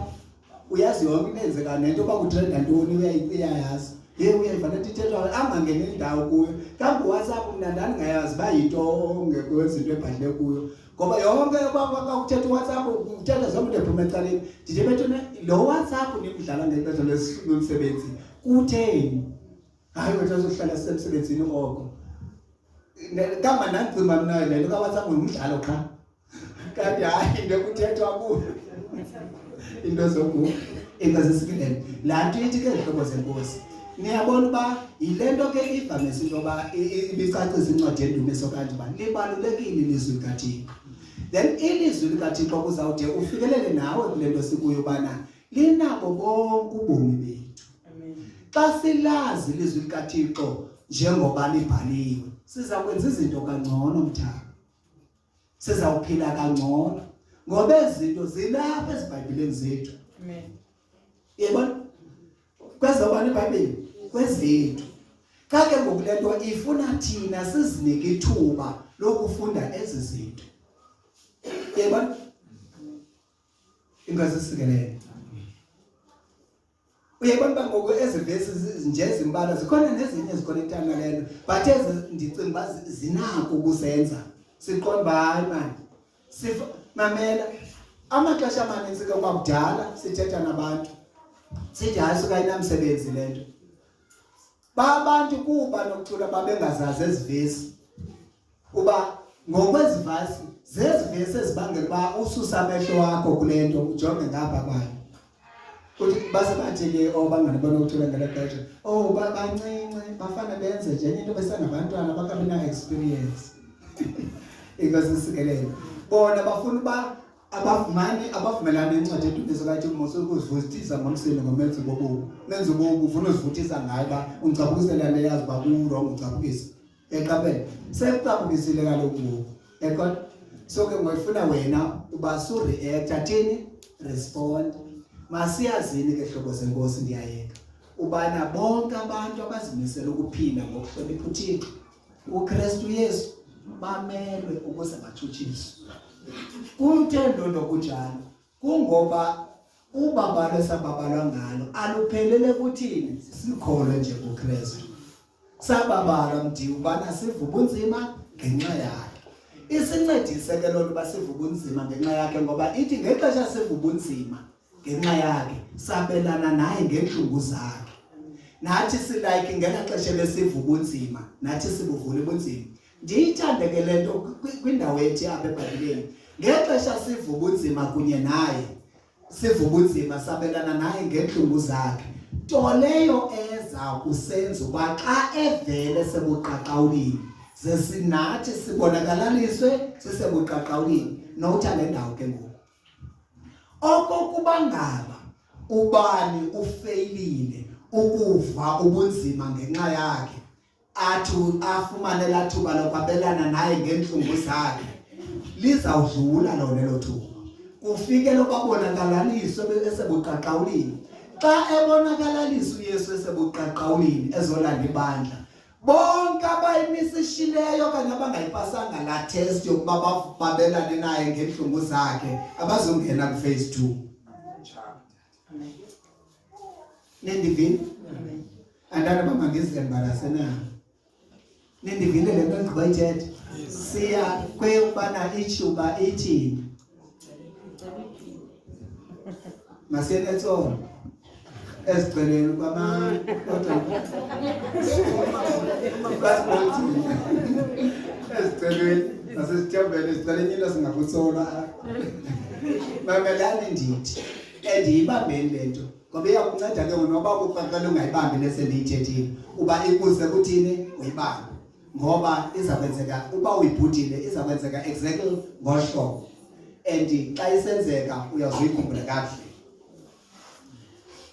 Okokuba ngaba awungeni wena kwelokubana ubabalwe so babalwe in fact uba uvuka ubunzima ngenxa yakhe lilungelo labantu abamanye noKristu. Ngamanye amazwi into efuneka yenzekile kubantu abamanye noKristu njengoba sithi uTimothy uba bonke abazimisele uthi uPawulos phaa kuTimothy nabo bonke abazimisele ukuphinda ngokuhlonela uThixo uKristu Yesu bamele ukuze bathutshiswe ngoba yindlela yakhona leyo.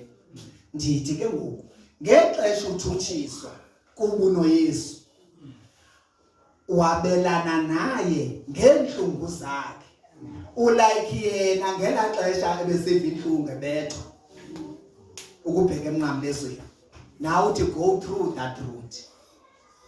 Khabe thina sizude sife kuba sesifele yena spiritually siyamkela ngokholo ba ngexesha sife ngcwatye befe endaweni yethu Yabona ekwethu ukufa ngoba kukho literally kokubana sife kulantu bana mna ke ndenziwa njalo mna ke funeka uyikwabala amazwi akuthetha nami mna kufuneka ungingcolise phakathi kwabantu mna kufuneka kawuzanginqanda ukususe ebantwini undibeke ecaleni mna that means awukafi uyaphila wena mamelake ngexesha ke ngokuvuba unzima unyamezele kusenziwa kakubi kuwe hayi ngale ndlela ubungathanda ngayo phofu wenza right you understand sibambe kakuhle akwenziwa kakubi kuwe my sister ngoba nawe wenze kakubi uright wenza kakuhle qha umangele nje uba ibethu lithini nalento abantu engabamoshanga basuke bandibeke esiqithini phakathi kwabo you understand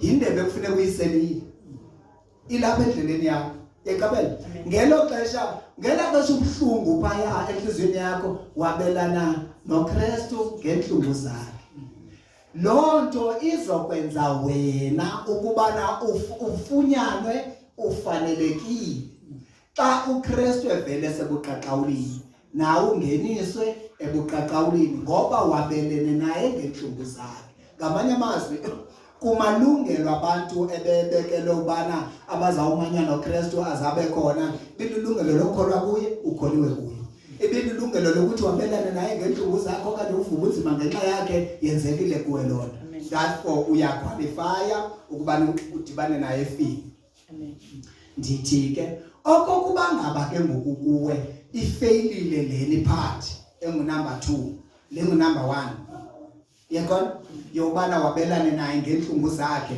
uvume kwenzeke izinto bezingamelanga bazenzeka ngokokwakho apha empilweni yakho ngoba wenza right unyamezele kodwa lufunyana ukholo lwakho ngoko lucikithekile kodwa bayifailile lonto aluzufunyana lucikithekile ukholo lwakho as a result xa esengena ke ngoku evela uYesu sebuqaqawulini awuzuba kumela kumbuwelo ngenise buqaqawulini ngoba wafela phase 1 uphase 1 oqualifyela uphase 2 iBhayibhile lendishoyo inkosi esikelele naw lonto ke ngoku ishiye into ethi kunyanzelekile umKristu abe nethuba loba avubunzima ngakaKristu ayikho kuyibalekela lo ndawo hence ke ngoku Thixo siprovide ngawo yonke into esiyidingayo ukuthi iBhayibhile ukuthi sababalwa ngentsikelelo zonke zikamoya kwezaphezulu emazulwini indawo ukuze sikwazi ukuphila bonke ubomi uThixo abufunayo